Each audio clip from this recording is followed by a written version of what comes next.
Welcome to The Business Show, the place where business minds share their biggest highs, toughest lows, and everything in between. Join us as we dive into the journey Hello, of and welcome to the entrepreneurs, Business and Enterprise uncovering Pod, the stories, show where we secrets, spotlight and exciting strategies ventures that built and explore their how bright success. ideas become successful businesses. I'm Ahmed, and today I'll hand over to Mr. Humphreys to introduce our guest for the show. Good morning, everybody, and welcome to the podcast. It's a pleasure for me to introduce Mr. Fag. Mr. Fag is the director of Future School. He'll be taking over in the role and leading on business and enterprise and careers and all items associated with the Future School. I've obviously been leading the podcast alongside Ahmed and Tavisha for the past few months, but Mr. Fag, within his new role, will now be leading on the podcast. So good morning, Mr. Fag, and welcome. No, thank you, Mr. Humphreys. Thanks very much for the introduction. Excited to be getting started and excited to be on the pod.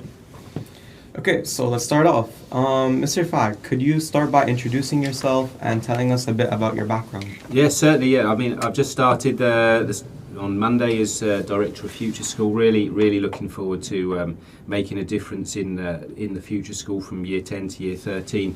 I haven't been a teacher for.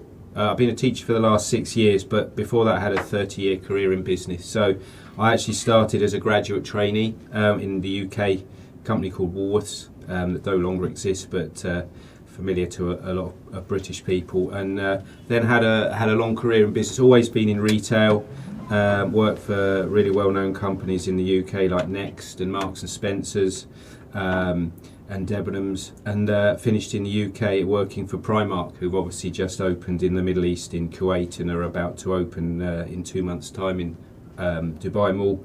But I was a general manager for them, so I started as a store manager, became an area manager looking after 15 stores across the east of England and then in the southeast, and then finished off by opening their biggest store ever in one end of the west end of Oxford Street, and then running the Marble Arch Primark and their concession in Selfridges. So their biggest stores, huge stores, over billion dirham plus turnover, 2,000 staff and literally millions of visitors. And then in 2013 came to the Middle East, working for Landmark Group, who own, you'll be familiar with their brands like Home Centre and Centrepoint, Max, all of those, and looked after all of their retail in Oman for 3 years, and then came and did a massive project for them based in Dubai that was looking at simplifying all of the procedures and processes in their stores, really focusing on how to make the store manager be able to focus on the customer and focus on their staff. I did that, and then I got to a point where I'd kind of finished that project, and it was then, do I want to carry on with the opportunities that it provided me, or got to that kind of age where you think, if I'm not going to try something different, I'm never going to do it. Always really focused on being passionate about developing and coaching and seeing my team and people succeed. So teaching was the logical next step, and really started as GEMS used to run a teacher training setup called Talal, which no longer exists, but I started training there, got offered a position in GEMS Wellington Silicon Oasis, was there for a couple of years, and then I've been at Metropole ever since. Many of you will know me as being from annoying everyone or telling you all about the Emirati, being the Emirati lead, and then in September we took over of head of moral and social, but really couldn't really have been wanting to get involved using my business skills and career experience, and to be able to share that, and this role provides that opportunity. Of course, that sounds like an amazing journey. So moving on, you come from a business background. As you mentioned, you worked in many different businesses across the UK and even in Dubai. What experiences would you say shaped you the most to be the teacher you are today? I think it's about learning a bit. You take something different from every experience that you do, whether it's a job, whether it's what you do outside of the workplace or outside of school. And I think it's about really thinking about how you can adapt, being very adaptable, having an open mind, pushing yourself. I think, not trying to get too comfortable, always looking at broadening your experience. Being a lifelong learner, I'm always interested on what's going on around, but also finding people who can offer you advice and experience. I think what's really helped where I've progressed my career the fastest is where I've been able to have a strong mentor who gives you support but challenges you and believes in you, and I think that's a role that teachers can play, and it's a role that I'm looking forward to being able to play for future school students. That sounds amazing. So you mentioned how you always had like a passion for coaching and you reached that point where you wanted to try something new. What motivation was underlying in pushing you towards education and coaching specifically? Why did you feel inclined towards that path? Two things really. One is about the fact that from a personal point of view, I found it really rewarding, and that's what really motivated me. I love seeing people succeed. Some of the people that I've coached and mentored in previous businesses, have gone on to bigger and better roles and achieved great personal success. One of the store managers that I coached he heads up Primark in America. So it's just fantastic to see people achieve and realise, and I think the key thing is about realising potential.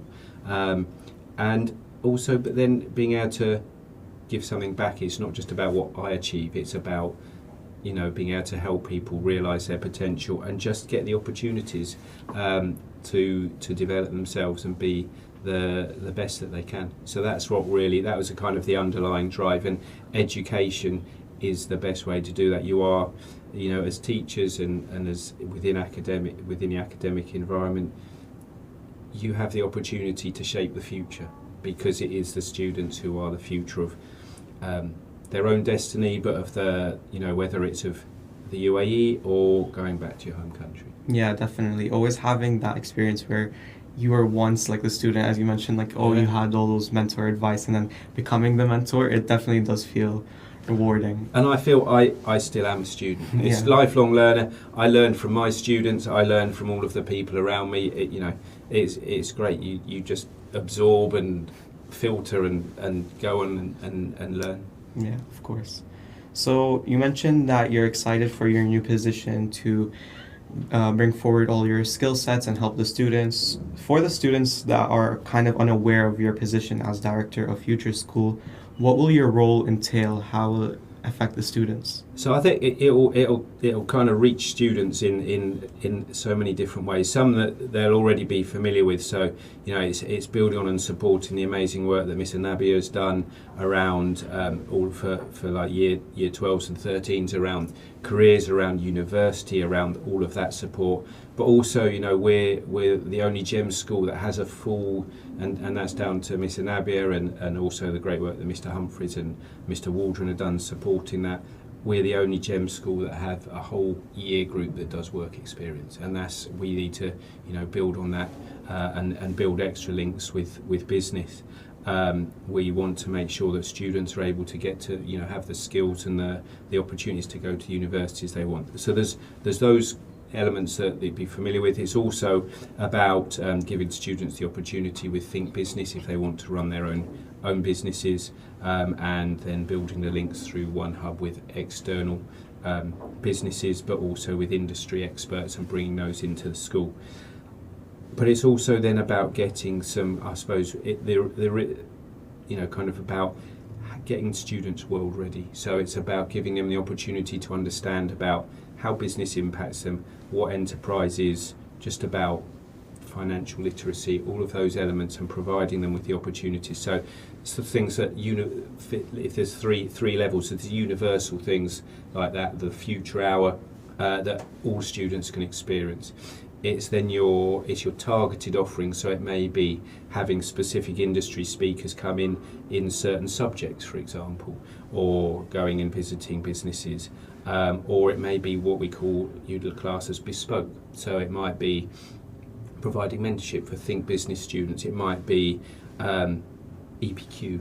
It might be we've got the High Performance Institute for the students who have the sporting ability that we want to nourish and really kind of help them flourish as well.